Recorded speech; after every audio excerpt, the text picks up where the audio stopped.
اعوذ باللہ من الشیطان الرجیم بسم اللہ الرحمن الرحیم۔ کامران شہزاد صدیقی ایڈوکیٹ آپ سے مخاطب۔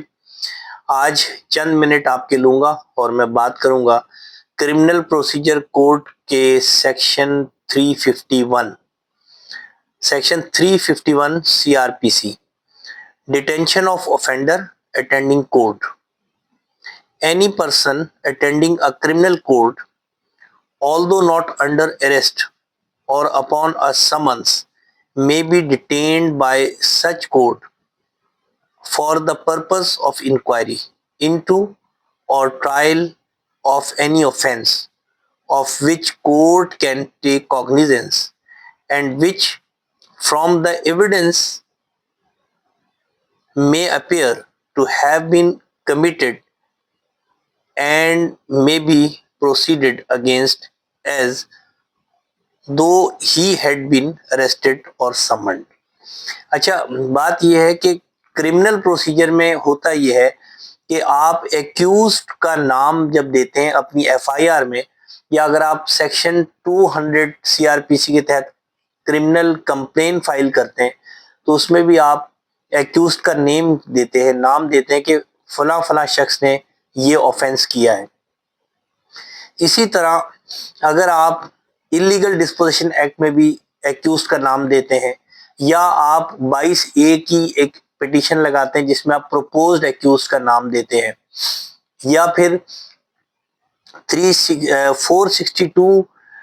میں جو آپ الیکٹرکسٹی تھیفٹ کے کیسز میں آپ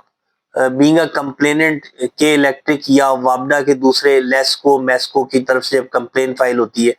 تو وہ ایکیوزڈ کا نام دیتے ہیں جس نے انلیگل یوز کیا ہوتا ہے انرجی کو۔ صورتحال یہ ہو جاتی ہے کہ اگر بعد میں ڈیورنگ دا انویسٹیگیشن یہ پتہ چلے، اگر انویسٹیگیشن کے دوران یہ پتہ چل جائے کہ یہ ایکیوزڈ نہیں ہے یا اس کے ساتھ اور ایکیوزڈ بھی ہیں، تو اکثر ہماری جو فوجداری پروسیڈنگ کی عدالتیں ہیں وہ اپنے ہاتھ کھڑے کر دیتی ہیں اور کہتی ہیں جناب آپ نے غلط ایکیوزڈ کے خلاف یہ کمپلین فائل کی ہے یا یہ ایف آئی آر کٹائی ہے، لہٰذا یہ پروسیڈنگ کواش ہو جائے گی،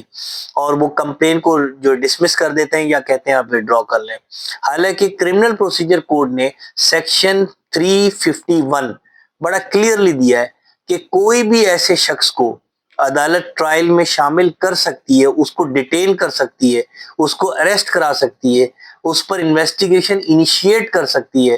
جس کے بارے میں عدالت کو یہ پتہ چل جائے یا عدالت کو بتا دیا جائے شواہد کی روشنی میں کہ فلاں فلاں شخص جو ہے وہ بھی اس آفینس میں شامل ہے۔ مثال کے طور پہ اے نے بجلی چوری کی،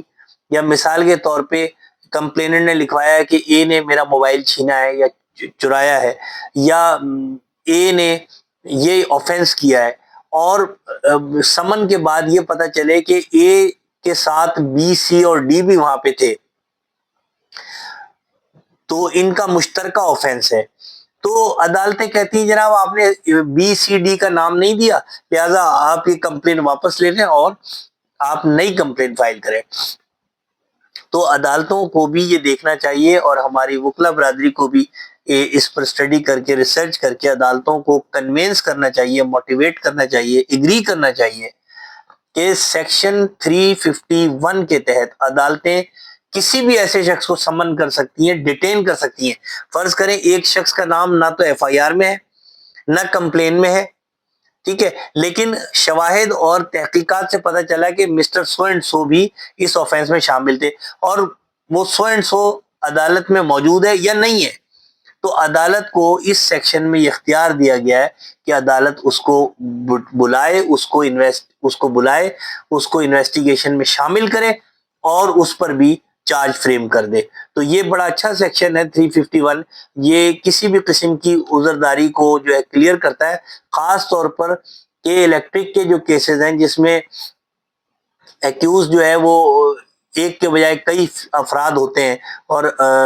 کسی ایک کے خلاف یہ فائل ہو جاتا ہے اور پھر وہ ایکیوزڈ یا انویسٹیگیشن کے دوران پتہ چلتا ہے کہ کئی اور ملزمان بھی اس میں شامل ہیں، تو عدالت کو چاہیے کہ بجائے اس کے کہ وہ کمپلینٹ ڈسمس کریں، وہ 351 میں انیشیٹ کریں اور ان کو بھی شامل تفتیش کر کے ان پر بھی چارج فریم کریں اور کیس چلائیں۔ تو قانون اسی لیے بنایا جاتا ہے کہ آسانی ہو اور جرائم کی بیج کنی کی جا سکے، لیکن ہمارے یہاں عدالتیں زحمت نہیں کرتی اور وہ کوشش کرتی ہیں بس ڈسپوزل ہو جائے تاکہ ان کو پوائنٹس مل جائیں۔ تو اس قسم کے ریپڈ ڈسپوزل سے بچنا چاہیے جس پہ انصاف کا خون ہو رہا ہو۔ امید ہے کہ ہمارے نئے وکلا، ہماری وکلا برادری اس پر ریسرچ کرے گی، اس پر تحقیقی ورک کر کے عدالتوں کو کنوینس کریں گی، اور ہمارے معزز جج صاحبان بھی تھوڑی سی محنت کر کے اس سیکشن کو پڑھیں اور اس کے بعد اس سیکشن پر از خود بھی نوٹس لے سکتے ہیں، کیونکہ عدالتیں اس لیے قائم کی جاتی ہیں کہ جرائم روکے جائیں اور ملزمان کو کیفر کردار تک پہنچایا جائے، نہ کہ ہم اس لکیر کے فقیر کی طرح چلتے رہیں کہ جی accused is a favourite child of law. تو یہ بڑی پرانی بات ہے۔ آج اگر ہم accused is a favourite child of law کر دیں گے تو معاشرہ یہی تصویر پیش کرے گا جو آج کل پاکستان میں ہے، کہ جرائم جو ہے وہ بغیر کسی خوف کے مجرمان اور ملزمان کر رہے ہیں اور کوئی سننے والا نہیں ہے۔ امید ہے کہ آپ کو یہ بات اچھی لگے گی، یہ ویڈیو پسند آئے گی، آپ اس کو شیئر کریں، آگے سے آگے اس کو شیئر کریں تاکہ زیادہ سے زیادہ لوگوں کو ہمارا پیغام پہنچے۔ اس چینل کو سبسکرائب کریں اور اپنے کامنٹ سے ہمیں آگاہ کریں۔ بہت شکریہ۔